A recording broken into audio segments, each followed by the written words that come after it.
जय श्री राम। स्वागत है आपका दी अश्विनी शर्मा चैनल पर। अब तक वाल्मीकि रामायण हिंदी के 2 भागों में हमने सुना कि कैसे हनुमान जी समुद्र को लांघकर सीता जी को देखकर उन्हें अपने दूत होने का विश्वास दिलाने का प्रयास करते हैं। इस भाग में हम देखेंगे कि हनुमान जी ने कैसे राक्षसों का मान मर्दन कर समस्त लंका को जलाया और हनुमान जी के मन की विडंबना। आइए तो शुरू करते हैं वाल्मीकि सुंदरकांड भाग 3। महातेजस्वी पवनात्मज हनुमान सीता को विश्वास देने के लिए पुनः नम्रता से बोले, हे महाभागे, मैं वानर हूँ और बुद्धिमान राम का दूत हूँ। हे देवी, यह राम नाम अंकित अंगूठी को देखो जो तुम्हारे विश्वास के लिए लाया हूँ और महात्मा राम ने दी है। हे देवी, अब शीघ्र ही तुम्हारे दुखों का अंत होगा, तुम्हारा कल्याण हो। तब पति के हाथ का भूषण लेकर सीता देखने लगी, फिर तो पति के मिल जाने के समान ही आनंदित हुई। उनका मुखमंडल हर्ष से चंद्रवत शोभित हुआ। अब वह हनुमान को प्रिय जानकर उनकी प्रशंसा करने लगी और उन्होंने राम लक्ष्मण की कुशल पूछी। फिर यह भी कहा कि वे पुरुष श्रेष्ठ मेरे उद्धार के लिए प्रयत्न करते हैं, वे हताश तो नहीं होते, व्यग्र तो नहीं होते, कार्यों में भूल तो नहीं करते और राजपुत्र राम पुरुषों के योग्य कार्य तो करते हैं, दुख पर दुख पाकर व्याकुल तो नहीं होते। क्या कौशल्या, सुमित्रा तथा भरत का कुशल संवाद उन्हें मिल जाता है? मेरे शोक के कारण वे सम्मान योग्य राम अन्य मनस्क तो नहीं हो गए हैं? क्या वे मेरा उद्धार करेंगे? क्या राम के भयंकर आंखों से मैं रावण को शीघ्र मारा हुआ देखूंगी? हे दूत, मैं यहाँ तभी तक जीवित हूँ जब तक उनके आगमन की आशा है। इस प्रकार और भी बहुत सी बातें कहकर हनुमान के मुख से ही उनके रमणीय और हितकारी वचन सुनने के लिए चुप हो गई। तब सीता के वचन सुनकर परम पराक्रमी हनुमान हाथ जोड़कर उत्तर में बोले, कमल नयन राम, आपका यहाँ रहना नहीं जानते, इसलिए शीघ्र ना पहुँच सके। अन्यथा जैसे इंद्र शची को ले गए थे वैसे ही वे शीघ्र आपको यहाँ से ले गए होते। अब मेरे वचन सुनकर वे वानरों और भालुओं की एक विशाल सेना के साथ यहाँ आवेंगे और बाणों से समुद्र को बांधकर लंकापुरी के राक्षसों का विनाश कर देंगे। इनके इस कार्य में बाधक चाहे स्वयं काल ही क्यों ना हो, वह उसका भी वध कर देंगे। फिर अन्य देवता या असुर की तो बात ही क्या है। हे वैदेही, मैं मलय और विंध्य आदि के पर्वतों की शपथ खाकर कहता हूँ कि पूर्ण चंद्र के समान उदित रामचंद्र का मुंह आप शीघ्र देखेंगे। आप में उनका इतना ध्यान लगा रहता है कि शरीर पर चढ़े हुए डांस, मच्छर, कीड़े मकोड़े आदि के भी हटाने की चिंता नहीं करती आप। प्रतिक्षण उन्हें आपका ही ध्यान रहता है। आपको छोड़ वे और कुछ सोचते ही नहीं। दिन के 5वें पहर में भी जंगली फल मूल आदि का आहार करते हैं और नींद तो आती ही नहीं, तथा जब कभी कुछ सो भी जाते हैं तो सीता सीता कहकर उठ खड़े होते हैं और सर्वदा सीता सीता रटा करते हैं। आपकी प्राप्ति का ही उन्होंने व्रत धारण कर लिया है और वे इसी प्रयत्न में हैं। इस प्रकार राम की चर्चा से सीता का शोक दूर हो गया, परंतु रामचंद्र के शोकित होने से वह भी उन्हीं के समान शोकित हो गई। पूर्ण चंद्रानना सीता इन वचनों को सुनकर उनसे यह धर्मार्थ वचन बोली, हे वानर, तुम्हारे यह वचन विष मिले अमृत के समान है कि रामचंद्र तुम्हारा सदैव चिंतन किया करते हैं और वे दुखी हैं। इसका तो यह समाधान है कि चाहे कोई कितना भी ऐश्वर्यशाली हो अथवा अति भयानक दुख में आबद्ध हो, उन दोनों को जेवरी से बांधकर काल खींचता है।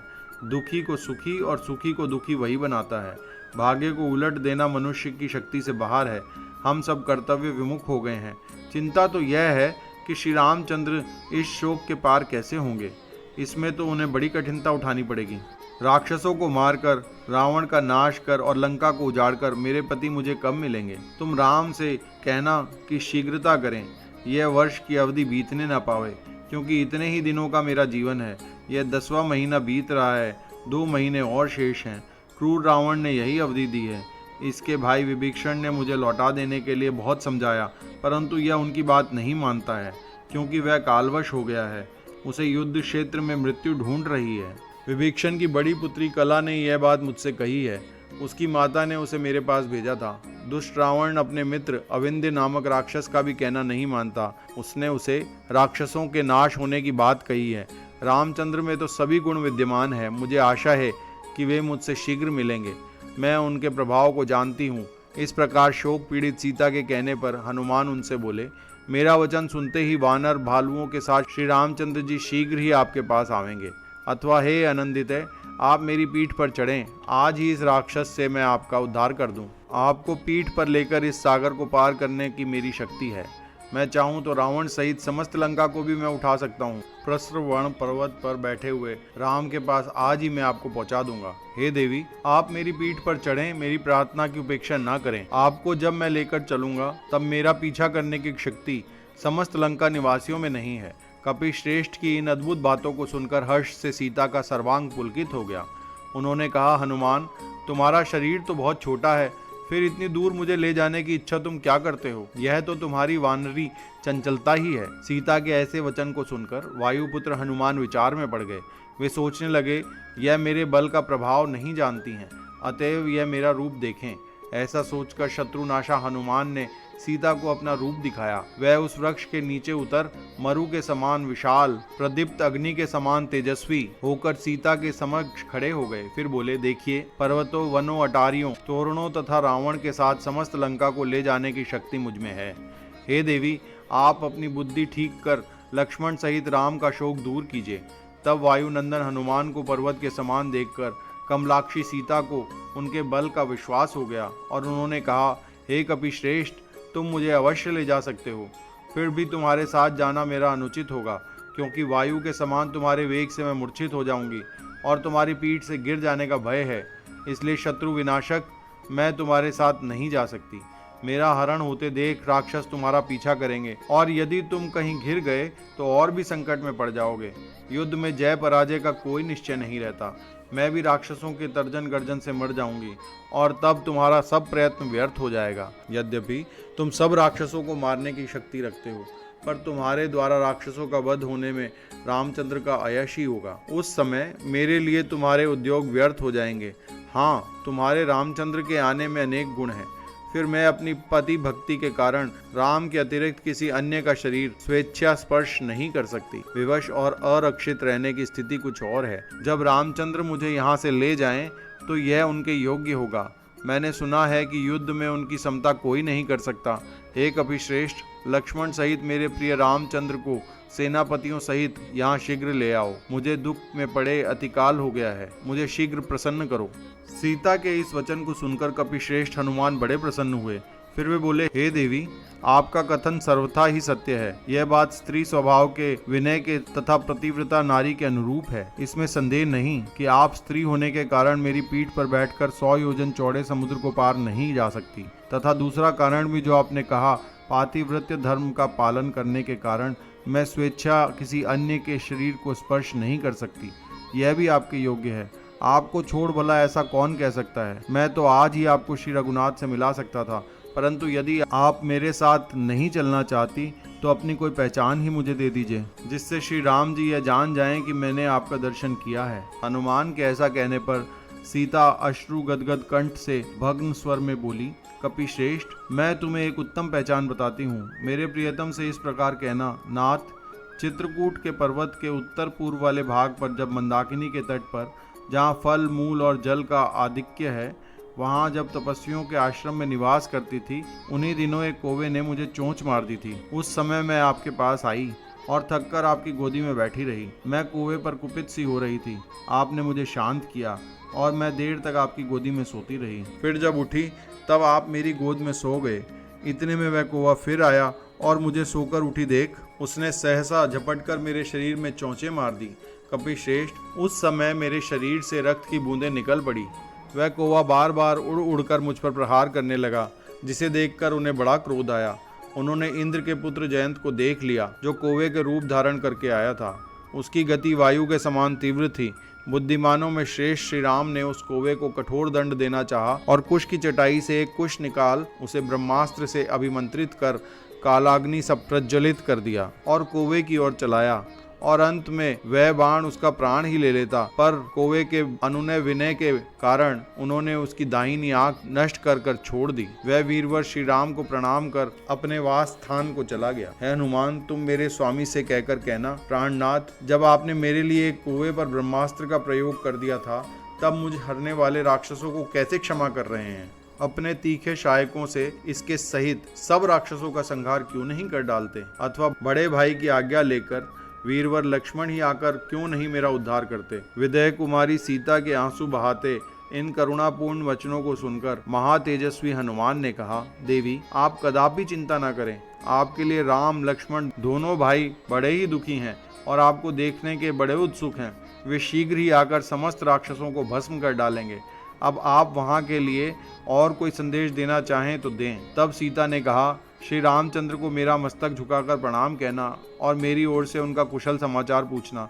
फिर श्री रामचंद्र जी का, जिनके ऊपर मुझसे भी अधिक प्रेम है, उन लक्ष्मण से भी मेरी ओर से कुशल समाचार पूछना और ऐसी बात कहना जिससे द्रवित हो वे मेरा दुख दूर करने के लिए शीघ्र तत्पर हो जाएं। ऐसा कहकर सीता ने वस्त्र में बंधी हुई दिव्य चूड़ामणि को खोल कर निकाला और इसे श्री राम को दे देना, यह कहकर हनुमान के हाथ पर रख दिया। मणि को लेकर उन्होंने सीता को प्रणाम किया और उनकी प्रदक्षिणा कर विनीत भाव से उनके समीप खड़े रहे। मणि देकर सीता हनुमान से बोली, यह मेरा दिया हुआ चिन्ह भी रामचंद्र का पूर्ण जाना हुआ है। यह मणि को देखकर वीर राम माता को, मुझको और राजा दशरथ को अवश्य स्मरण करेंगे। इसे देखकर राघव समुत्साहित होंगे और तुमको प्रेरित करेंगे। हे हनुमान, तुम प्रयत्न करके मेरे दुखों का विनाश करने में सहायक बनो। भयंकर पराक्रमी हनुमान ने बहुत अच्छा कहकर सीता की आज्ञा पालन करने की प्रतिज्ञा की और उन्हें सिर झुकाकर वे प्रस्थान करने लगे। पवन कुमार को प्रस्थान करते देख भगवती सीता का गला भराया और वे गदगद वाणी में बोली,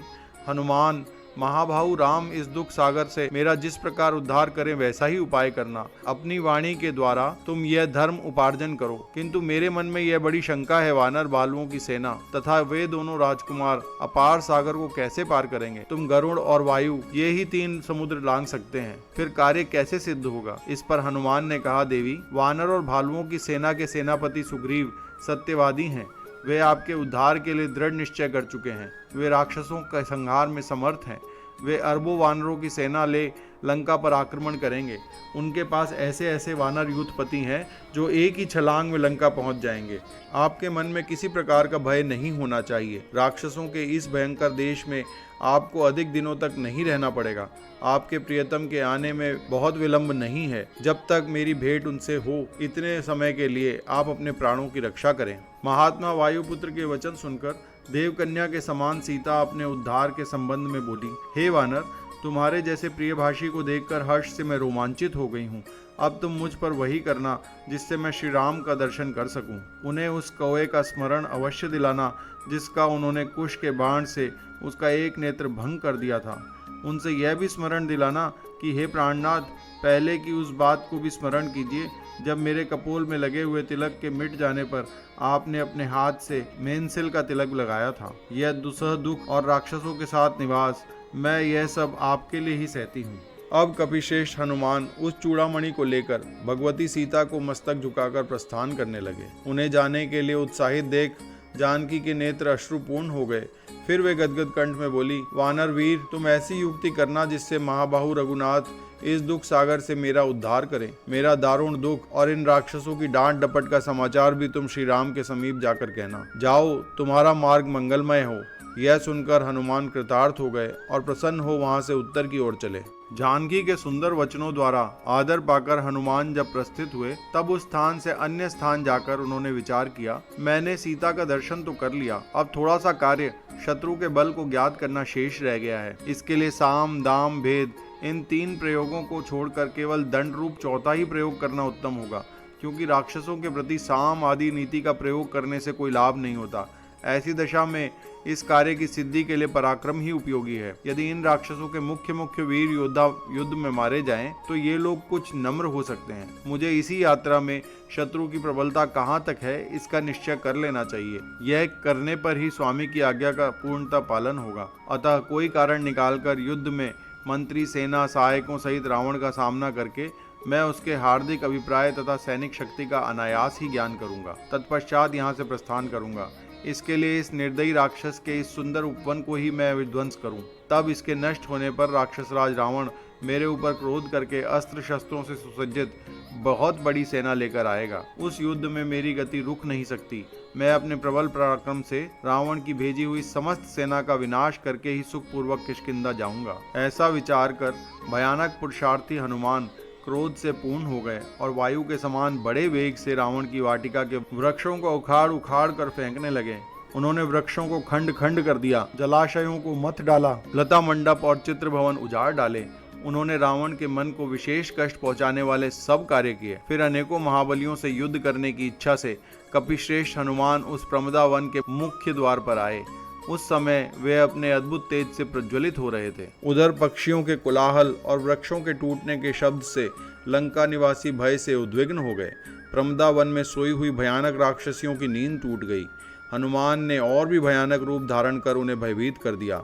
वे राक्षसियां दौड़कर रावण के पास गई और बोली, राजन, अशोक वाटिका में एक भयंकर शरीर वाला वानर आया है जिसने सीता से बात की है और जो बड़ा पराक्रमी ज्ञात होता है। संभव है इंद्र कुबेर का दूत हो अथवा राम ने ही उसे सीता की खोज में भेजा हो। उसने प्रमदा वन को उजाड़ दिया है जहाँ देवी जानकी रहती हैं। उसे उसने बचा दिया है और अशोक वृक्षों को भी उसने नहीं उखाड़ा है। इसलिए उस उग्र रूपधारी वानर को कठोर दंड देने की आप आज्ञा दें। राक्षसियों की बात सुनकर राक्षसेंद्र रावण चिताग्नि सा क्रोध में त्रस्त हो गया। उसने तत्क्षण अपने ही समान वीर पराक्रमी किंकर नामक राक्षसों से हनुमान को कैद कर लेने की आज्ञा दे दी। वे वेगशाली 80,000 किंकर नाम के राक्षस हाथों में कूट और मुदगर लिए हनुमान को पकड़ने के लिए चल दिए। उन्हें देख पर्वताकार हनुमान पृथ्वी पर अपनी पूंछ पटकने और तुमुल गर्जन करने लगे, जिससे लंका गूंज उठी। उसी समय हनुमान ने महाबली राम और लक्ष्मण की जय घोष की और कहा, मैं कौशल नरेश श्री रामचंद्र जी का दास हूँ। मेरा नाम हनुमान है। मैं वायुपुत्र शत्रु सैन्य संहारक हूँ। मेरे समक्ष सहस्त्रों रावण भी क्या है।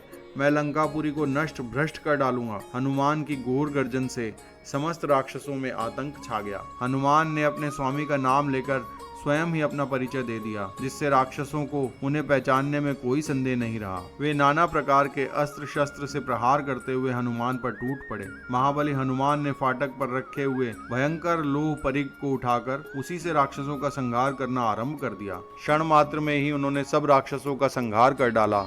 बचे बचाए राक्षसों ने रावण के पास जाकर किंकरों का वध का समाचार कह सुनाया। उसे सुन रावण के नेत्र रक्तवर्ण से हो गए। उसने अतुलित पराक्रमी प्रहस्त के पुत्र को हनुमान से युद्ध करने के लिए भेज दिया। किंकरों के मारने के पश्चात हनुमान ने विचार किया कि मैंने वन तो उजाड़ दिया, परंतु राक्षसों के कुल देवता का मंदिर नहीं तोड़ा। इस कारण अब इसे ही नष्ट कर दूं। कपिश्रेष्ठ उस मंदिर पर चढ़ गए जो मेरू के शिखर सा उतंग था। वहां पहुंचकर हनुमान जोर जोर से अपनी पूंछ पटकने लगे, जिसके शब्द से लंका गूंज उठी। हनुमान राम लक्ष्मण और सुग्रीव की जय घोष करने लगे। उस जय घोष से कुपित हो वहां सहस्त्रों राक्षसों के ने प्रास खड़ग परशु आदि लेकर हनुमान पर प्रहार करते हुए उन्हें घेर लिया। वायुपुत्र ने भी बड़ा क्रोध किया। उन्होंने शीघ्र ही मंदिर का एक बड़ा खंभा उखाड़ लिया और उसे घुमाने लगे, जिससे प्रकट हुई अग्नि ने मंदिर को जला डाला। हनुमान ने कहा, अब ऐसे ही करोड़ों वानर आकर लंकापुरी को नष्ट कर देंगे। अब ना तो रावण रहेगा और ना तुम सब, क्योंकि तुम सब ने महात्मा राम से बैर किया है। इतने में ही रावण की आज्ञा पाकर प्रहस्त पुत्र जाम्बूवाली धनुष लेकर उस पर विशाल और सुंदर बाण चढ़ा तथा अपना भयंकर रूप किए हनुमान की ओर आया। उसके धनुष से निकले बाणों से आकाश सहसा ही आच्छादित हो गया। वह गधे के रथ पर चढ़कर आया था, जिसे देखकर हनुमान बड़े प्रसन्न हुए और वे गर्जन करने लगे। उसने तोरण के खोंडरे में बैठे हुए महाकपि हनुमान को अपने पैने बाण चलाकर मारना आरंभ किया। हनुमान का रक्त वर्ण मुख रक्त रंजित हो और भी लाल हो गया। इससे कुपित हो हनुमान ने समीप ही पड़े हुए एक पत्थर के बड़े टुकड़े को उखाड़कर जोर से उस राक्षस पर फेंका, जिससे जाम्बूवाली ने एक साथ ही 10 बाण चढ़ाकर उसे चूर चूर कर दिया। तब उस उद्योग को निष्फल देखकर हनुमान ने एक विशाल वृक्ष उखाड़कर उस पर फेंका। उसे भी उस राक्षस ने काट गिराया और कई बाणों से जाम्बूवाली ने वीरवर हनुमान को उनके कई स्थानों में मारकर क्षत विक्षत कर दिया। अब तो हनुमान को बड़ा क्रोध आ गया। उन्होंने एक विशाल परिघ उठाकर जाम्बूवाली की छाती में दे मारा तो उसके शरीर के खंड खंड हो गए और धनुष रथ गदे नहीं दिखाई पड़े। महारथ जाम्बूवाली को हनुमान ने शीघ्र ही मार गिराया। प्रहस्त्र पुत्र के मारे जाने से रावण ने बड़ा क्रोध किया और उसने अपने मंत्री के कई बलवान पुत्रों को शीघ्र आज्ञा दी। राक्षसेंद्र से प्रेरित हो सूर्य के समान तेजस्वी वे 7 मंत्री पुत्र, जो बड़े ही अस्त्र शस्त्र ज्ञाता धनुर्धर थे, मेघ के समान गर्जन करने वाले घोड़ों से युक्त रथ पर चढ़कर धनुषों का शब्द करते हुए विद्युत मेघवत अपने अपने ग्रहों से बाहर हुए। उधर किंकरों की वध से उनकी माताएं बांधवों और मित्रों के साथ शोक में व्याकुल हो गई। इतने में वे 7 मंत्री पुत्र परस्पर होड़ लगाकर तोरण पर बैठे हुए हनुमान की ओर बढ़े और उन पर बाण वृष्टि करते हुए घोर गर्जन करने लगे। उनकी बाण वर्षा से हनुमान ढक गए, परंतु धनुषयुक्त मेघों से वायु क्रीड़ा करता है, वैसे ही वीर हनुमान उन धनुर्धारियों से क्रीड़ा करते हुए ही तत्काल शोभित हुए। उन्होंने घोर गर्जन करते हुए राक्षसों की विशाल सेना को भयभीत कर दिया। किसी को थप्पड़ों से, किसी को पैर से, किसी को मुक्के से मारा और किसी को नखों से फाड़ दिया, किसी की छाती से और किसी को जंघों से मसल डाला। कोई उनके भयानक गर्जन से ही पृथ्वी पर गिर पड़ा। तब इस प्रकार उन अमात्य पुत्रों के मारे जाने से उनके सैनिक भी भाग चले। चंड पराक्रमी हनुमान पुनः तोरण पे चढ़ गए। मंत्री पुत्रों के मारे जाने से रावण ने आगे का कार्यक्रम निश्चित कर उसे विरूपाक्ष, भूपाक्ष, दुर्धर्ष, प्रघर्ष और भास्कर्ण इन 5 सेनापतियों को हनुमान को पकड़ने की आज्ञा दी और कहा कि तुम लोग हाथी, घोड़े, रथ और एक बड़ी सेना के साथ जाकर उस वानर को पकड़ लाओ। बड़ी सावधानी से उसके पास जाना, क्योंकि बड़ी बड़ी सेनाओं को विध्वंस करने वाले उस वानर को मैं कोई बड़ा प्राणी समझता हूँ और वह वानर नहीं है।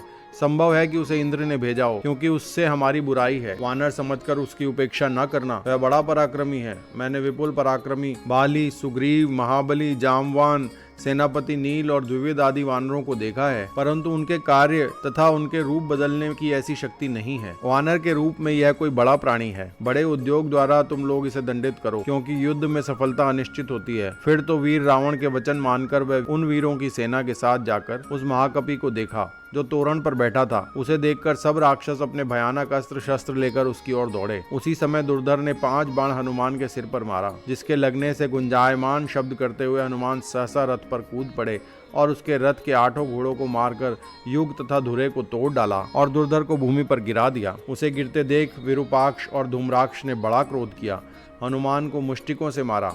हनुमान उसके वेग को रोक पृथ्वी पर उतरे और एक शाल वृक्ष लेकर दोनों वीर राक्षसों को मार डाला। तब उन 3 राक्षसों के मारे जाने पर बलि, प्रघर्ष तथा क्रुद्ध भास्कर्ण आगे बढ़े और ऐसा मारा कि हनुमान के गात्रों से रुधिर बहने लगा।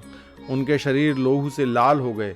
इससे अत्यंत क्रुद्ध हो हनुमान ने उन्हें भी मार डाला और उनके साथ जितने भी हाथी, घोड़े, सैनिक आए थे उनका भी नाश कर दिया। संग्राम भूमि उन मृतकों से पट गई, मार्ग अवरुद्ध हो गया। उन्हें मार हनुमान फिर तोरण पर जा बैठे। हनुमान द्वारा अपने 5 सेनापतियों, सेवकों और वाहनों सहित उनका मारा गया सुनकर रावण अपने समक्ष बैठे हुए अक्ष नामक पुत्र की ओर देखा, जो युद्ध में दुर्धर्ष तथा उसके लिए सर्वथा उत्कंठित रहने वाला था। पिता के दृष्टिपात मात्र से प्रेरित हो वह प्रतापी युद्ध के लिए उत्साह पूर्वक उठा और रथारूढ़ हो हनुमान की ओर चला। वह रथ उसे बड़ी तपस्या से प्राप्त हुआ था। उसमें मन के समान 8 घोड़े जुते थे। देवता और असुर कोई भी उस रथ को नष्ट नहीं कर सकते थे। उसकी गति को कहीं भी अवरोध नहीं था। वह आकाश में चलने वाला और विद्युत सा प्रकाशमान, सब प्रकार और सब विधि अस्त्र शस्त्रों से सुसज्जित, सोने के सिक्कड़ से बंधा हुआ और सूर्य के समान चमकीला था। ऐसे रथ पर बैठकर देवतुल्य पराक्रमी अक्षय कुमार निकला और हाथी, घोड़े और रथों के शब्द से पर्वतों के साथ पृथ्वी और आकाश को गूंजता हुआ सेना लेकर तोरण पर बैठे हुए शक्तिमान हनुमान के पास पहुंचा। वहां उसने विस्मय से उद्विग्न हनुमान को गर्व से देखा और वह सूर्य के समान बढ़ने लगा। हनुमान के पराक्रम से अक्ष को क्रोध आ गया। इससे उसने एकाग्रचित होकर हनुमान को स्थिर तथा दुख से निवारण करने योग्य तीखे बाणों से युद्ध के लिए प्रेरित किया। देवता और असुरों को भी आश्चर्यदायक उन दोनों का अपूर्व समागम हुआ। पृथ्वी के प्राणियों का आनंद जाता रहा। सूर्य का तपना, वायु का चलना बंद हो गया। कुमार और वानर ने बड़े पराक्रम से युद्ध किया और उसे देखकर पर्वत हिलने लगे। आकाश गरजने लगा और समुद्र क्षुभित हुआ। उसी समय वीर कुमार ने विषैले सर्प के समान तीव्र बाण हनुमान के मस्तक में मारे। वे नवोदित सूर्य के सदृश लाल हुए। अनंतर सुग्रीव के श्रेष्ठ सचिव हनुमान ऐसा बढ़ने लगे कि सूर्य के समान नेत्राग्नि की किरणों से अक्षय कुमार को, उसकी सेना और वाहन को दग्ध करने लगे। इधर अक्ष भी उस वानर रूपी पर्वत पर जलधारा के समान बाण वृष्टि करने लगा। हनुमान मेघवत गरजने लगे। अक्षय कुमार उन पर बाण बरसाता ही रहा। तब उस अक्ष के बाणों को व्यर्थ करते हुए हनुमान आकाश में विचरण करने लगे। साथ ही उस बालक की वीरता देखकर हनुमान प्रसन्न होते थे और सोचते थे कि यह मारने योग्य नहीं है, क्योंकि यह महात्मा तो बड़ा पराक्रमी और युद्ध के कष्टों को सहने वाला है। युद्ध कर्म निपुण, यह तो नागों, यक्षों और मुनियों से भी निसंदेह पूजा पाने के योग्य है। इसका पराक्रम तो देवता और असुरों को भी कंपित करने वाला है, किंतु उपेक्षा करने से तो यह पराजित कर देगा, क्योंकि युद्ध में इसका पराक्रम बढ़ रहा है। इसलिए अब इसको मार देना ही अच्छा है, क्योंकि बढ़ती हुई आग की उपेक्षा करना उचित नहीं है। तब हनुमान ने अपने वेग को और भी बढ़ा दिया और तत्क्षण ही उस पवन गति से चलने वाले रथ के 8 घोड़ों को थप्पड़ों से मारकर गिरा दिया। रथ के युग को तोड़ डाला। रथ के टूट जाने से वह ऊपर की ओर गिर पड़ा तथा उस रथ को त्याग कर धनुष और तलवार लेकर वह आकाश में उड़ा। तब उसे ऋषियों के समान आकाश में उड़ते देख वायु से पराक्रमी ने उस राक्षस के दोनों पैर दृढ़ता पूर्वक पकड़ लिए और जैसे बड़े भारी सर्प को पकड़कर कोई घुमाता है, वैसे ही पिता वायु के समान पराक्रमी कपिश्रेष्ठ हनुमान ने अक्षय को सहस्त्रों बार घुमाकर पृथ्वी पर पटक दिया। उसकी बाहें, जंघा, कमर और छाती टूट गई और रक्त बहने लगा। उसके नेत्रों की हड्डियां टूट गई, जोड़ बिखर गए और बंधन शिथिल हो गए। इस प्रकार वायुपुत्र ने राक्षस को मार डाला। उसे धराशायी कर हनुमान ने रावण को बहुत भयभीत कर दिया। अक्षय को मारकर हनुमान प्रलयकालीन काल के समान अवकाश का समय व्यतीत करने के लिए फिर उसी तोरण पर जा बैठे। अक्षय कुमार के मारे जाने पर महात्मा रावण ने अपने मन को सावधान कर क्रुद्ध हो देवतुल्य इंद्रजीत को आज्ञा दी, बेटा, तुम ब्रह्म की आराधना से अनेकों प्रकार से अस्त्रों का ज्ञान प्राप्त किए हुए हो। इंद्र आश्रम में रहने वाले देवता भी युद्ध में तुम्हारे अस्त्र बल के समक्ष स्थिर नहीं रह सकते। त्रैलोक्य में तुम्हारे अतिरिक्त ऐसा कोई नहीं है जो युद्ध में श्रमित न होता हो। तुम देश काल का ज्ञान रखने वालों में श्रेष्ठ और परम बुद्धिमान हो। युद्ध में कोई भी कार्य तुम्हारे लिए असंभव नहीं है। त्रिलोकी के सभी वीर तुम्हारी शारीरिक शक्ति और अस्त्र बल को जानते हैं। तुम्हारा तपोबल, अस्त्र बल और पराक्रम मेरे ही समान है। देखो, किंकर नामक समस्त राक्षस मारे गए, जम्बूवाली भी जीवित न रहा। 7 मंत्री कुमार और 5 सेनापति भी घोड़े, हाथी और रथों से युक्त अति विशाल सेनाओं के साथ काल कवलित हो गए हैं। और आज अक्षय कुमार ने भी अपने प्राण त्याग दिए। इस प्रकार अपना विशाल संहार देखकर वानर के प्रभाव और पराक्रम को समझ लो। फिर अपनी शक्ति का भी विचार करके तुम अपने बल के अनुसार उपयोग करो। जैसे शत्रु की शक्ति क्षीण हो और वे वश में आवे, वही करो, क्योंकि तुम अस्त्रधारी वीरों में सर्वश्रेष्ठ हो। वायुपुत्र हनुमान के बल की कोई सीमा नहीं है। यह अग्नि के समान तेजस्वी है। उसे अस्त्र आदि साधनों से मारना असंभव है। अतः सावधान होकर जाओ और ऐसा उपाय करो जो अचूक हो। अपने पिता राक्षसराज रावण के वचन सुनकर इंद्रजीत ने युद्ध के लिए प्रस्थान करने का निश्चय कर शीघ्र ही पिता की परिक्रमा की और उत्साह से राजभवन के बाहर आया। यहाँ उसका सुसज्जित रथ खड़ा था, जिस पर वह बैठकर हनुमान को लक्ष्य कर आगे बढ़ा। उसे इंद्र की चिन्ह वाली ध्वजा से सुशोभित रथ पर बैठकर आते देख कपिश्रेष्ठ हनुमान ने बड़ी जोर से गर्जना की और अपने शरीर को बढ़ाया। दिव्य रथ पर बैठे हुए इंद्रजीत ने भी बिजली की तरह गड़गड़ाहट के समान भयंकर शब्दों में धनुष टंकार किया। हनुमान और इंद्रजीत दोनों ही महाबली, अत्यंत तेजवान और युद्ध में निर्भय थे। देवराज और दैत्यराज की भांति उन दोनों में बैर बंधा हुआ था, अतः वे एक दूसरे से भिड़ गए। हनुमान विशाल शरीर धारण कर अपने पिता वायु के मार्ग पर विचरने और उस महारथी राक्षस वीर के बाणों को व्यर्थ करने लगे। इतने ही में इंद्रजीत ने स्वर्ण पंख वाले अत्यंत तीखे बाण चलाए, किंतु उन कपिश्रेष्ठ ने बाणों के मध्य से निकलकर अपने को बचा लिया। इंद्रजीत के बाण व्यर्थ होकर गिर पड़े। इससे उसके मन में बड़ी चिंता हुई। तब उसने हनुमान को कैद करने की बात सोची। उसने धनुष पर ब्रह्मा जी को दिए हुए अस्त्र का संधान किया और हनुमान को लक्ष्य करके छोड़ा, जिसमें वे बंध गए, पृथ्वी पर गिर पड़े। ब्रह्मा जी के वरदान से उन्हें किंचित भी भय नहीं हुआ। उन्होंने उसे अपने प्रति ब्रह्मा जी का अनुग्रह ही समझा और यह सोचा कि इस प्रकार ब्रह्मा, इंद्र और देवता तीनों मेरी रक्षा करते हैं। राक्षसों द्वारा पकड़े जाने पर भी मेरा लाभ ही दिखाई देता है, क्योंकि इससे मुझे राक्षसराज रावण के साथ बातचीत करने का अवसर मिलेगा। अतः शत्रु मुझे पकड़कर ले चले, ऐसा निश्चय करके हनुमान निश्चेष्ट हो गए। फिर तो सभी शत्रु उन्हें बलपूर्वक पकड़ने और डांट बताने लगे। उस पर हनुमान जी मानो कष्ट पा रहे हैं, इस प्रकार चीखते और कटकटाते थे। राक्षसों ने देखा अब ये हाथ पैर नहीं हिलाते, तब वे सन और वलकल के रस्सी से उन्हें बांधने लगे। उनसे बंध जाने पर पराक्रमी हनुमान ब्रह्मास्त्र के बंधन से मुक्त हो गए, वलकल से ही बंधे रहे। और यह देख क्रूर राक्षस उन्हें बंधनों से पीड़ा देते हुए खींचकर ले चले।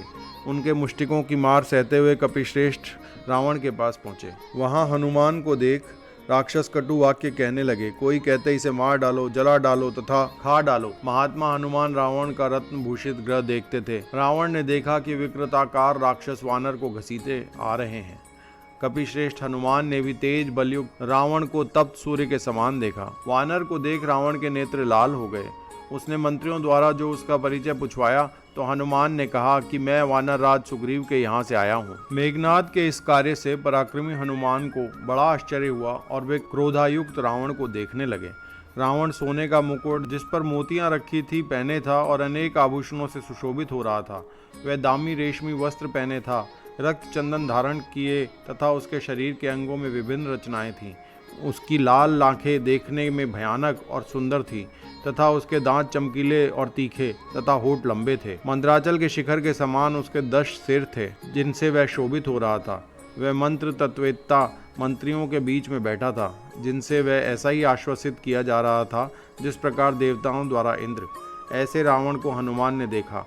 राक्षस उन्हें पीड़ित कर रहे थे, तथापि वे राक्षस राज की शोभा को देखते ही रहे। उसकी वीरता, पराक्रम और प्रगति को देखकर हनुमान ने मन ही मन कहा, जैसा ये सर्व लक्षण संपन्न है, यदि इसमें अधर्म की अधिकता न होती तो यह इंद्र सहित देवलोक का रक्षक होता, परंतु यह तो इतना क्रूर और क्रोधी है कि अपने क्रोध से भूमंडल का नाश कर सकता है। तेजस्वी राक्षसेंद्र के प्रभाव को देखकर हनुमान अनेक प्रकार की चिंताएं करने लगे। पिंडगाक्ष हनुमान को समक्ष देखकर रावण बड़ा क्रुद्ध और शंकित हुआ कि यह कौन है। क्या ये भगवान नंदी तो साक्षात यहाँ नहीं आए, जिन्होंने कैलाश में मेरे हंसने पर मुझे श्राप दिया था? वही वानर बनकर तो नहीं आए हैं, अथवा ये बाणासुर वानर बनकर आया है। इस प्रकार क्रोध से लाल नेत्र करके रावण अपने श्रेष्ठ मंत्री प्रहस्त से बोला, इस दुरात्मा से पूछो यह कहाँ से आया है और किस लिए आया है। वन को उजाड़ने और राक्षसों को मारने से इसे क्या लाभ हुआ? प्रवेश निषेध मेरी इस नगरी में इसके आने और युद्ध करने का क्या प्रयोजन है? इस मूर्ख से पूछो। तब इस पर जो प्रहस्त ने पूछा तो वानर श्रेष्ठ हनुमान बोले, मैं इंद्र, यम अथवा वरुण का दूत नहीं हूँ, और न कुबेर से ही मेरी कोई मैत्री है, और न विष्णु ने ही मुझे भेजा है। मैं जन्म से वानर हूँ। राक्षसेंद्र के दर्शनार्थ आया था, जो दुर्लभ था, इसलिए राक्षस राज के दर्शनार्थ ही मैंने वन को उजाड़ा। जिस पर बलि राक्षस युद्ध करने के लिए मेरे पास पहुंचे तो मैंने अपनी रक्षा के लिए उत्तर में युद्ध किया। मुझे पितामह का वर है कि मैं देवता और असुरों से भी पाश के द्वारा बंधन में नहीं आ सकता, परंतु केवल राजा के दर्शनार्थ मैंने यह अस्त्र माना है, किंतु अस्त्र से मैं अब मुक्त हूँ। मुझे बंधा समझकर राक्षस तुम्हारे पास ले आए हैं। मैं श्री रामचंद्र के किसी कार्यवश तुम्हारे पास आया हूँ। मैं उन्हीं अतुल पराक्रमी राम का दूत हूँ। यह जानकर प्रभु मेरे हितकर वाक्य सुने। बलि रावण को देखकर उस अर्थयुक्त और असंदिग्ध वचन बोले, हे राक्षसेश, सुग्रीव के कहने से मैं यहाँ तुम्हारे पास आया हूँ। तुम्हारे भाई विभीषण से कुशल पूछी है। अपने भाई महात्मा सुग्रीव का संदेश सुनो, जो धर्मार्थ युक्त है तथा इस लोक और परलोक में कल्याणकर है। अभी निकट भविष्य में दशरथ नाम के एक राजा थे, जिनके पास रथ, हाथी और घोड़े थे, तथा जो इंद्र के समान तेजस्वी थे। उनके परम प्रिय ज्येष्ठ पुत्र महाबाहु राम पिता की आज्ञा से घर से निकलकर दंडक वन में आए। साथ में उनकी पत्नी सीता और भाई लक्ष्मण भी दंडक वन में आए थे। सीता विदेह देश के राजा महात्मा जनक की पुत्री हैं, जो जनस्थान से अदृश्य हो गई हैं। उन्हें खोजते हुए राजकुमार राम अपने भाई के साथ ऋष्यमुख पर्वत पर आकर सुग्रीव से मिले हैं। सुग्रीव ने उनसे सीता को ढूंढने की प्रतिज्ञा की है, और श्री राम ने सुग्रीव को वानरों का राज्य दिलाने का वचन दिया। पश्चात श्री राम ने युद्ध में बाली को मारकर सुग्रीव को वानर भालुओं के राज्य पर बैठाया। वानर श्रेष्ठ बाली को तो तुम पहले ही जानते हो, जिन्हें श्री राम ने बाण से यमपुरी भेज दिया। उन्हीं सत्य प्रतिज्ञ सुग्रीव के आदेश से हजारों लाखों वानर सब दिशाओं तथा आकाश पाताल में जाकर सीता को ढूंढ रहे हैं। सभी वानर महाबलवान हैं, उनकी गति रुकती नहीं है। मेरा नाम हनुमान है। मैं वायुदेव का औरस पुत्र हूँ। सीता का पता लगाने और आपका दर्शन करने के लिए ही इस 100 योजन विस्तृत समुद्र को लांघकर तीव्र गति से यहाँ आया हूँ। यहाँ विचरते हुए आपके अंतःपुर में मुझे जानकी का दर्शन हुआ। हे महामते, आप धर्मार्थ के ज्ञाता हैं, बड़ी तपस्या की है, अतः पराई स्त्री को अपने घर में रोक कर रखना आपके लिए कदापि उचित नहीं है। धर्म विरुद्ध कार्यों से अनेकों अनर्थ उत्पन्न होते हैं और वे कर्ता का समूल विनाश कर देते हैं। देवताओं और असुरों में ऐसा कोई नहीं जो श्री राम के क्रोध करने पर लक्ष्मण के धनुष से छूटे बाण के समक्ष स्थिर रह सके। त्रैलोक्य में ऐसा कोई नहीं जो श्री राम का अपराध करके सुखी रह सके। इसलिए मेरी यह हितकर बात स्वीकार कीजिए और सीता को श्री राम के पास लौटा दीजिए। विष मिश्रित भोजन के समान ही सीता को पचाना देवताओं के लिए भी असंभव है। आपने तपस्या करके धर्म के फल स्वरूप इस ऐश्वर्य तथा शरीर और प्राणों को चिरकाल तक धारण करने की शक्ति प्राप्त की है। इसका विनाश उचित नहीं है। श्री रामचंद्र और सुग्रीव न देवता हैं, न यक्ष हैं और न राक्षस ही हैं। श्री रामचंद्र मनुष्य हैं और सुग्रीव वानरों के राजा। अतः उनके हाथ से तुम अपने प्राण कैसे बचा सकोगे? जनस्थान के राक्षसों का संहार, बाली का वध और श्री राम तथा सुग्रीव की मैत्री, इन तीनों कार्यों को पूर्णतम विचारो, फिर अपने हित का विचार करो। यद्यपि मैं अकेला ही हाथी, घोड़े और रथों सहित समस्त लंका को नाश करने की शक्ति रखता हूँ, परंतु श्री राम का यह विचार नहीं है। उन्होंने मुझे इस कार्य की आज्ञा नहीं दी। जिसने सीता का तिरस्कार किया है, श्री रामचंद्र ने स्वयं ही उसका नाश करने की प्रतिज्ञा कर ली है। जिनको तुम सीता के नाम से ज्ञात करते हो, जो इस समय तुम्हारे अंतःपुर में विद्यमान है, उसे संपूर्ण लंका की विनाश कर कालरात्रि समझो। वही शरीर धारण कर तुम्हारे पास काल की फांसी लिए आ पहुंची है। उसमें स्वयं गला फंसाना बुद्धिमानी की बात नहीं। अपने कल्याण की चिंता करो, तुम अपने इतने बृहत परिवार सहित समृद्धशालिनी समस्त लंका को मृत्यु मुख में ना झोंको। राक्षसेंद्र, मैं भी श्री राम का दूत हूँ और विशेषतः वानर हूँ। मेरी सत्यवाणी सुनो। महायशस्वी श्री राम प्राणियों सहित संपूर्ण लोकों का संहार करके पुनः उसका निर्माण करने की सामर्थ्य रखते हैं। वे विष्णु के समान पराक्रमी हैं, उन्हें कोई परास्त नहीं कर सकता। तुम लोकेश्वर राज सिंह राम का ऐसा अप्रिय कार्य करके कदापि जीवित नहीं रह सकते। चतुरानंद, स्वयंभू, ब्रह्मा, त्रिपुरांतक, त्रिनेत्र, रुद्र, महेंद्र, इंद्र, ये कोई भी राघव के समक्ष स्थिर नहीं रह सकते। तब उन निर्भय वक्ता कपि के वचन सुनकर अप्रतिभ दशानन ने क्रोध से नेत्र विस्फारित कर उन महाकपि के वध की आज्ञा दी। दुरात्मा रावण के द्वारा हनुमान के वध होने की आज्ञा सुनकर विभीषण ने उसे उचित नहीं समझा, क्योंकि हनुमान ने पूर्णतः अपने दूत होने की बात कह दी थी। विभीषण उत्तम कार्य करता थे। उन्होंने नम्रता पूर्वक अपने पूज्य बड़े भाई से निवेदन किया कि हे राक्षसेंद्र, क्षमा कीजिए, क्रोध त्यागी और प्रसन्न हो मेरी बात सुनिए। राजा लोग दूत का वध नहीं करते। इस वानर का वध करना धर्म के विरुद्ध है। ऐसा करना आपके लिए अयोग्य और लोक विरुद्ध है, क्योंकि आप धर्मज्ञ, कृतज्ञ तथा राजधर्म निपुण हैं। यदि आपके समान बुद्धिमान भी क्रोधवश हो जाएं तो शास्त्र ज्ञान प्राप्त करने का केवल परिश्रम ही फल होगा। अतएव हे राजेंद्र, आप योग्य का विचार कर दूत को दंड मात्र दें। विभीषण की बात सुनकर राक्षसेश्वर रावण बड़ा कुपित हुआ और बोला, हे शत्रुसूदन, पापियों का वध करने में पाप नहीं, इसलिए मैं इस पापी वानर का वध करूंगा। तब रावण के अधर्म मूलक वचन को सुनकर बुद्धिमानों में श्रेष्ठ विभीषण बोले, लंकेश्वर राक्षसेंद्र, आप प्रसन्न हों और धर्म अर्थयुक्त मेरी वचन सुने। सज्जनों का कथन है कि दूत सब समयों और सब स्थानों पर अवध्य है। निसंदेह इसने बड़ा अप्रिय कार्य किया है, तथापि सज्जन दूतों के वध करने की सम्मति नहीं देते। उनके लिए अनेक दंड हैं, अंग भंग कर देना, कोड़े लगवाना, भौं आदि मुंडवा देना, ऐसे ही दंड दूतों के लिए कहे गए हैं। उनका वध तो मैंने कहीं नहीं सुना है। आप तो धर्म अर्थ को भली भांति जानते हैं, आपको अच्छे बुरे का ज्ञान है। आप जैसा व्यक्ति क्रोधाधीन कैसे हो सकता है? बलवान मनुष्य क्रोध नहीं करते। धर्मशास्त्र, लौकिक व्यवहार तथा शास्त्रीय ज्ञान में हे वीर, आपके समान कोई नहीं है। परंतु इस वानर के वध से मैं कोई लाभ नहीं देखता।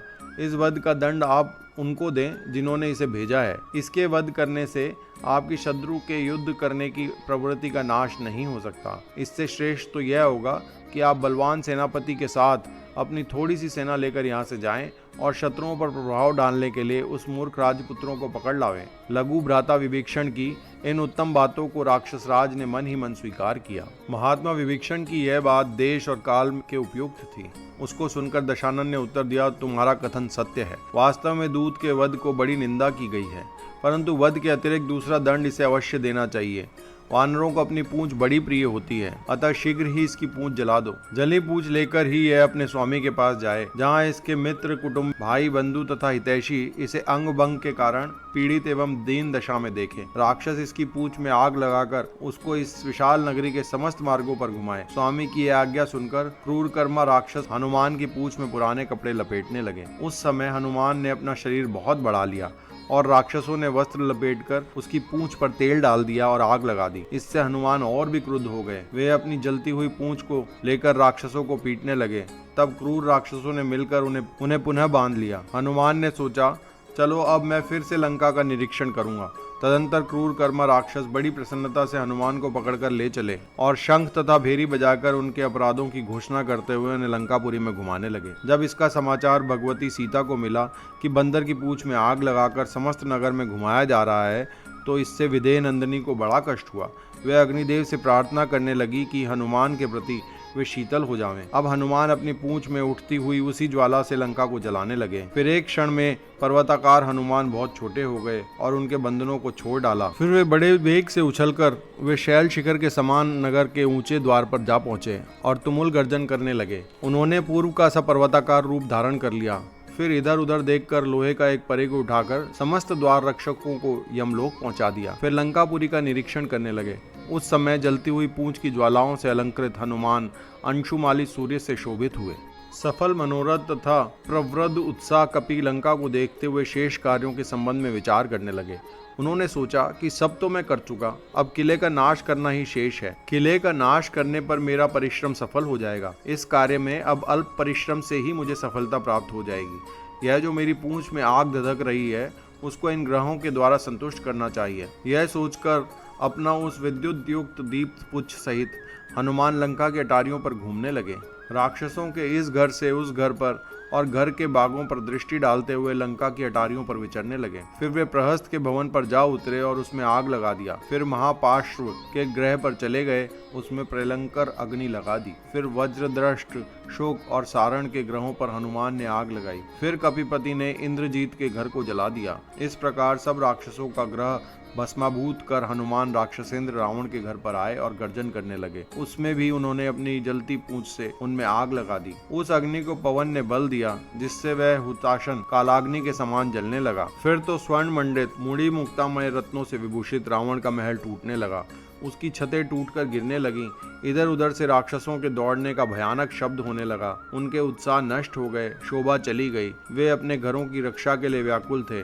हीरा, विद्रुप, वैदुर्य, मुक्ता और चांदी आदि से निर्मित ग्रहों की धातु पिघल रही थी। यह हनुमान ने देखा। फिर भी हनुमान तृप्त नहीं थे, इसलिए हनुमान द्वारा लगाई गई भीम पराक्रमी अग्नि भयंकर शब्द करके महाअग्नि के समान लंका को जला डाला। इस प्रकार अनेक राक्षसों को मारकर और उनके घरों में आग लगाकर महात्मा हनुमान ने अब रामचंद्र का स्मरण किया और अपनी पूंछ को समुद्र में बुझाकर उनके पास शीघ्र पहुंचने का विचार करने लगे। यह सब देखकर आकाशवासी देवता बहुत विस्मित हुए। अब लंका को इस प्रकार जली हुई और उजड़ी देखकर श्री हनुमान को बड़ा खेद हुआ। वे स्वयं ही अपनी निंदा करने लगे। उन्होंने कहा, यह मैंने क्या किया?